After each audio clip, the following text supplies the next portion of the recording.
Engineering വിഭാഗത്തിൽ ജീവനക്കാരില്ലാത്തതിൽ പ്രതിഷേധിച്ച് മണ്ണാർക്കാട് തച്ചനാട്ടുകര ഗ്രാമപഞ്ചായത്ത് അംഗങ്ങൾ ജോയിന്റ് ഡയറക്ടർ ഓഫീസിൽ കുത്തിയിരിപ്പ് സമരം നടത്തി.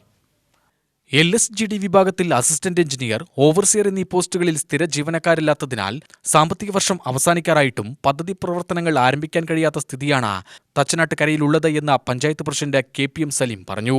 നിരന്തരമായി JD ഓഫീസിലും അതുപോലെ തന്നെ തിരുവനന്തപുരത്ത് ഡയറക്ടർ ഓഫീസിലും രേഖാമൂലവും അല്ലാതെയും ഒക്കെ പരാതികൾ നൽകിയിട്ടും ഒരു പരിഹാരം ഉണ്ടാവാത്ത സാഹചര്യമുണ്ടായപ്പോൾ ജനങ്ങളോടുള്ള ഉത്തരവാദിത്തം നിർവഹിക്കുന്നതിന് വേണ്ടിയും ഗ്രാമപഞ്ചായത്തിൻ്റെ പദ്ധതികൾ യഥാസമയം നടപ്പിലാക്കുന്നതിന് വേണ്ടി മറ്റു മാർഗങ്ങളില്ലാതെയാണ് ഗ്രാമപഞ്ചായത്തിലെ മുഴുവൻ അംഗങ്ങളും JD ഓഫീസിന് മുൻപിൽ കുത്തിയിരിപ്പ് സമരം നടത്തുകയും JD ഓഫീസ് ഉപരോധിച്ച് തച്ചനാട്ടുകര ഗ്രാമപഞ്ചായത്തിൽ AE ചുമതല നൽകി അല്ലെങ്കിൽ AEയുടെ ചാർജ് നൽകിയാലല്ലാതെ പിരിഞ്ഞു പോകില്ല എന്ന് അറിയിച്ചതിനെ തുടർന്ന് ഏകദേശം രാവിലെ 11 മണിക്ക് ആരംഭിച്ച കുത്തിയിരിപ്പ് സമരം വൈകുന്നേരം 3:30 മണിക്ക് തച്ചനാട് ഗ്രാമപഞ്ചായത്തിലേക്ക് പുതിയ അസിസ്റ്റന്റ് എഞ്ചിനീയറെ ചുമതലപ്പെടുത്തി സർക്കാർ DDP ഉത്തരവ് ഇറക്കിയതിന് ശേഷം മാത്രമാണ് ജനപ്രതിനിധികൾ, ഗ്രാമപഞ്ചായത്ത് വൈസ് പ്രസിഡന്റ് ഉൾപ്പെടെയുള്ള സ്റ്റാൻഡിംഗ് കമ്മിറ്റി ചെയർമാരും മറ്റ്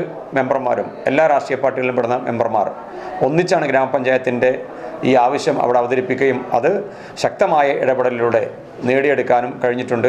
വകുപ്പ് മന്ത്രിക്കും ഡയറക്ടർ ഉൾപ്പെടെയുള്ളവർക്കും പരാതി നൽകിയിട്ടും പരിഹാരമാവാത്തതിനെ തുടർന്നാണ് ഗ്രാമപഞ്ചായത്ത് അധ്യക്ഷന്റെ നേതൃത്വത്തിൽ ഗ്രാമപഞ്ചായത്തിലെ മുഴുവൻ ജനപ്രതിനിധികളും ചേർന്ന് ജില്ലാ തദ്ദേശ വകുപ്പ് ജോയിന്റ് ഡയറക്ടർ ഓഫീസിൽ കുത്തിയിരുന്ന് പ്രതിഷേധിച്ചത്. രാവിലെ 11 മണിക്ക് ആരംഭിച്ച പ്രതിഷേധം വൈകുന്നേരം 3:30 മണി വരെ നീണ്ടു.